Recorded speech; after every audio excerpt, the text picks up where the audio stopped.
This is an emergency broadcast. Podunk town officials have issued a severe snowstorm warning. Gusting winds of over 50 miles an hour. Freezing temperatures as low as minus 13 degrees. There is a wind chill advisory effective indefinitely. All of Podunk will remain shut down until further notice. Thank you, and please be cautious. I'm also the capital of Spain. You're the only one. You pronounced it correctly, and I think it's... Storm of the century. Yeah, it's freezing out there, Pa. Nobody's been coming in for about 3 weeks now. I wish this weather would break. Well, it don't look like it's going to be getting any better anytime soon.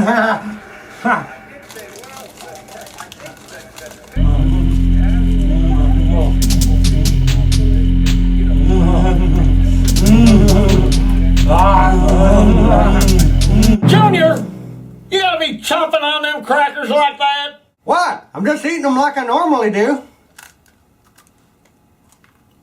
No, you're doing that on purpose. Knock it off.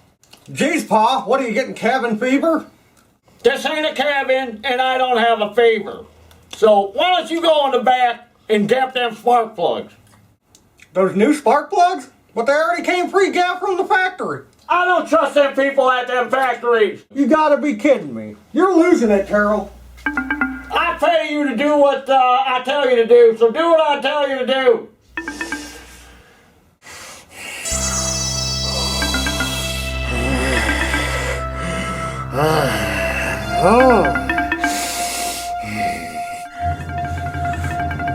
How's it going, Taryl? Slippers! Pretty bad storm out there, eh?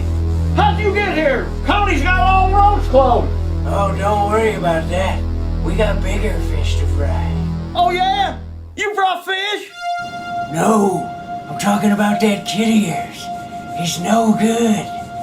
He's gotta go. Yeah, he is a pain. We just won't give him any fish. Taryl, there's no damn fish. I'm talking about Junior. He's no good.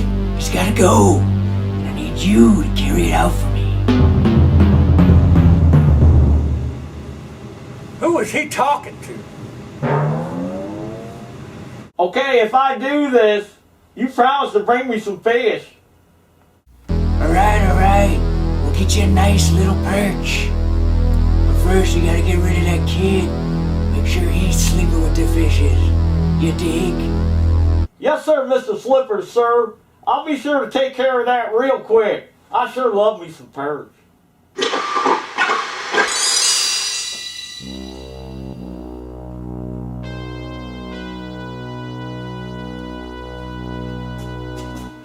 Oh, hey, Junior. What you doing? Gapping these plugs like you told me to. Who are you talking to up there anyway? Oh, nobody. Yeah, it looked like nobody.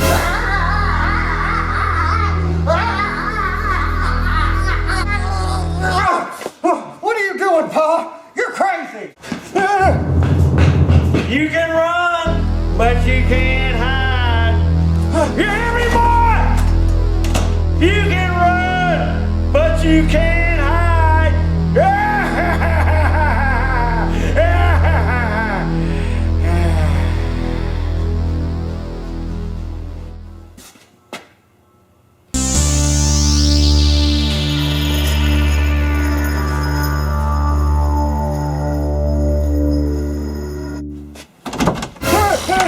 Junior, Just a minute. come on out, let's talk. Crazy old man. I know you're in there. Okay, I guess I'm coming in. What are you in there making a fake poop face in there? I hope everything's coming out all right.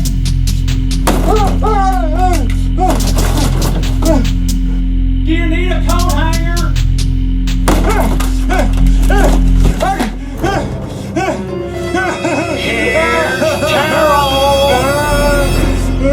Get away! Leave me alone! Leave me alone!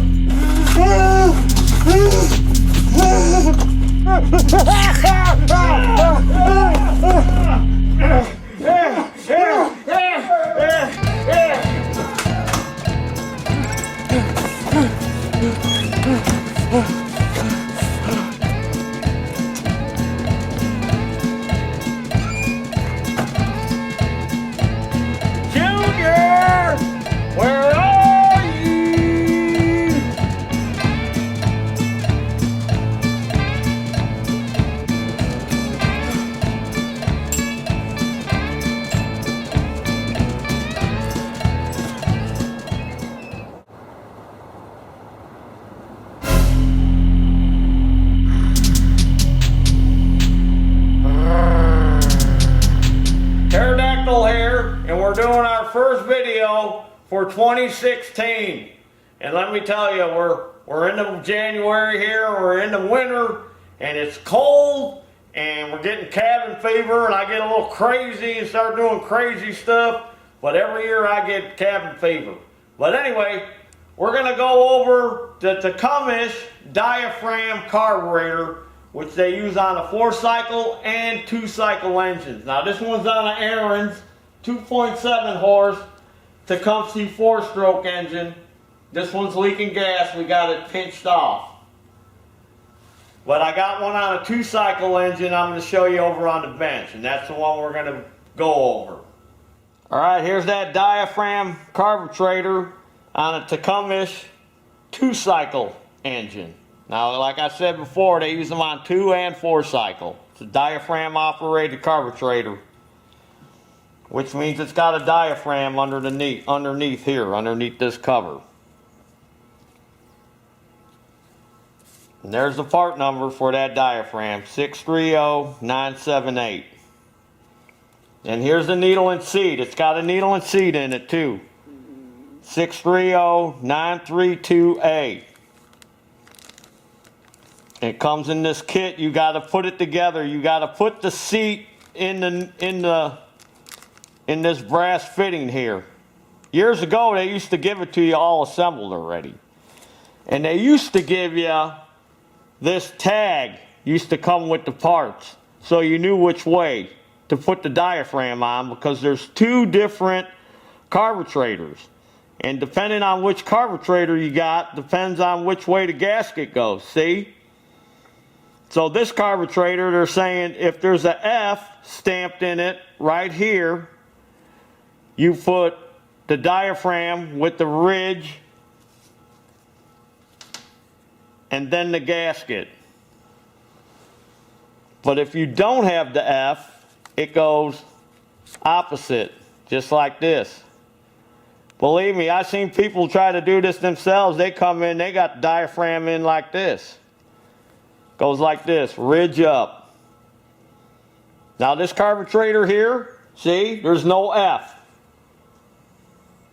If this was an F carburetor, there'd be a little F right there. And that F stands for friendly. That's a friendly carburetor. So this one would go this way.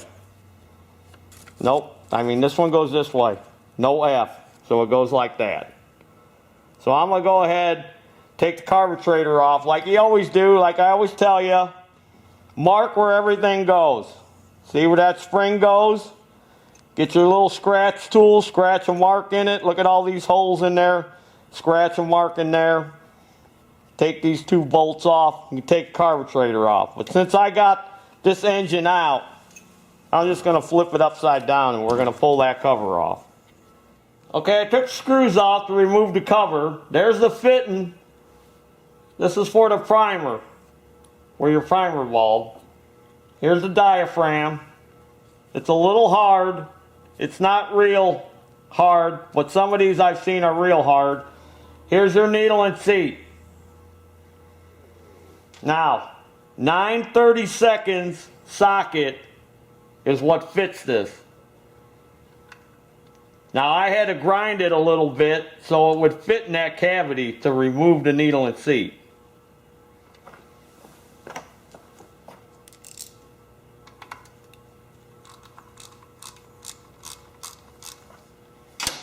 These parts are fairly inexpensive, so if you're doing a rebuild, you might as well put new parts in.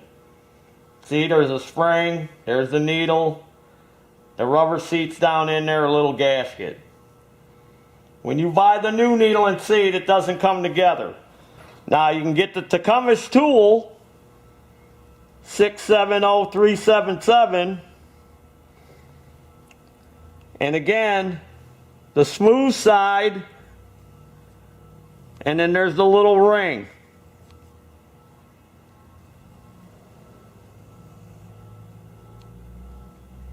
So, it goes on the tool like this. You should be able to see the ring on the tool. And then you shove it in there. Now, if you don't have this tool, you can use the shank of an 11/64 drill bit fits in there. So make sure that the smooth part is there, and you take the shank of the bit and drive it down in there. Then the needle goes in, and then your little gasket, then the spring, and then you got to put it back in the carburetor.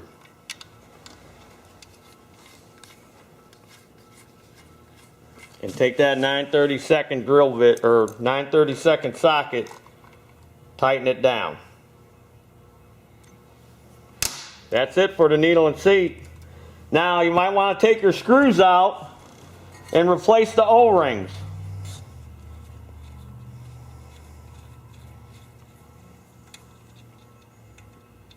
There's a little brass washer, and then the O-ring. That's what's nice about this tool. If you're doing a lot of these, you can dig all these stuff out. And here's the low speed screw. Now remember, on any carburetor, the low speed screw is always the one that's closest to the engine. The high speed's in the back. Or it'll be marked. See, here's H for high. So you know this one's low. But just to remember, on all carburetors, even on chainsaws, low always closest to the motor. Now look at the difference. The low speed stepped, the high speed is straight. So you'd put your new O-rings on.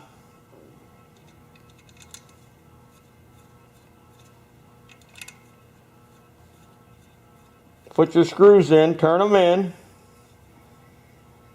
till they stop. Don't force them because you'll damage the screws.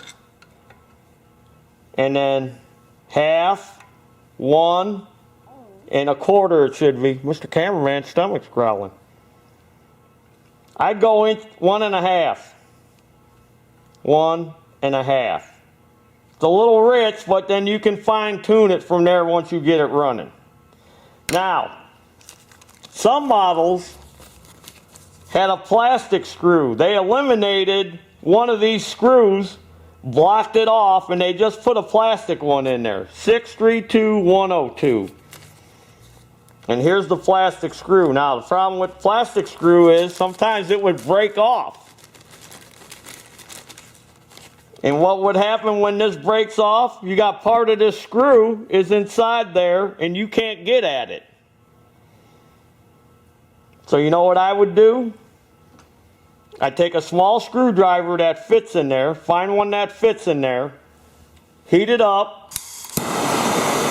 Don't have to get it real hot, just hot enough to melt that plastic.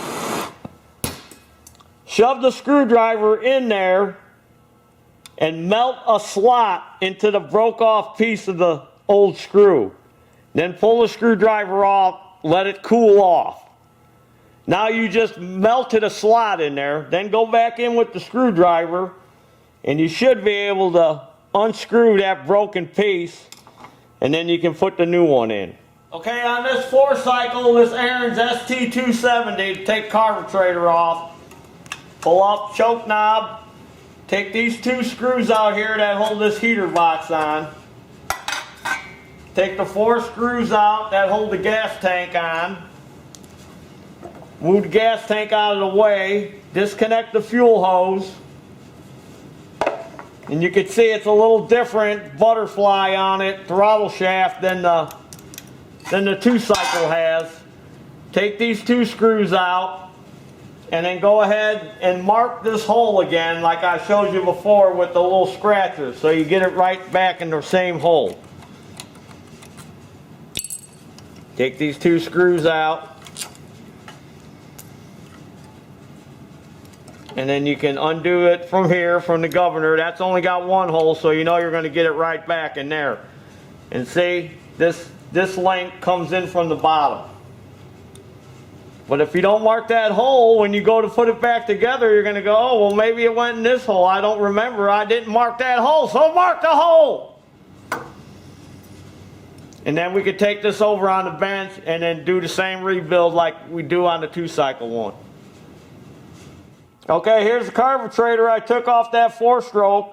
That's a little bit different than the 2-cycle one. It's got a little bit different throttle shaft, and it's got a different choke shaft. But other than that, it's the same. Got the 2 screws, but there is one difference. This one's got the F. Can you zoom in on that, Mr. Cameraman? No F, F. So that's why you need to know this. So when you put the diaphragm on, you put it on the right way. So the F, diaphragm first, then the gasket. So the gasket goes on this cover. And then see, it's got the same needle and seat in there. So you replace it the same way I showed you on this one. Okay, another thing you need to know about these carburetors, on the high-speed needle, there's this little freeze plug. I drilled a hole in that little freeze plug and I popped it out already. And that brass fitting down in there, there's a check ball. Now, you may not be able to see it. The only way you can really see it, you ain't gonna probably see it on the camera, but I could see it through this magnifying glass. There's a little check ball down in there. Sometimes that check ball gets sticky. And if that check ball is sticky, you're not gonna have any power on your high-speed side. Now, some of them had a little metal ball bearing check ball, and some of them use a little nylon ball. So it would be a good thing to check and make sure that's free. You may have to clean it with some carb spray and soak it and get that thing loose. Because if that thing's stuck in there, you're not going to have any high speed. So that's one thing you need to know. You need to check that check ball if you're having problems on the high speed. All right, I got the new Welch plug. I may have called it a freeze plug, just like in sling blade. Some call it a sling blade, some call it a Kaiser blade, some call it a freeze plug, some call it a Welch plug. Does the same thing. Potato, potato, tomato, tomato. Just got to flare it out a little bit so it holds in there. You don't have to smash it, mash it down.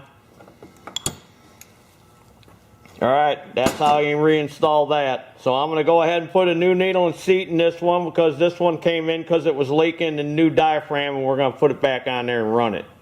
Okay, I got the carburetor back on. This one's got electric start, so I already primed it. I got the choke on. I'm going to hit the button.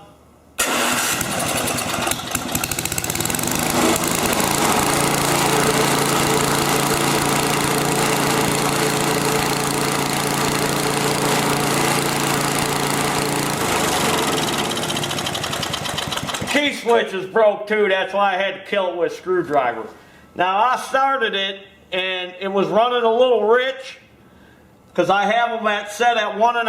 I always like to start them a little rich, and then I had to turn them in a little bit. I had to turn in the high speed a little bit till it smoothed out, and then when I went down to idle, it was blubbering a little bit on low speed, and I turned into low speed a little bit. So they're both out about 1 1/4 turns now. Well, like I said, I always like to run them a little rich when they start, and then fine tune it from there. So that's all you need to know on these diaphragm carburetors on these Tecumseh engines. And there's your dinner.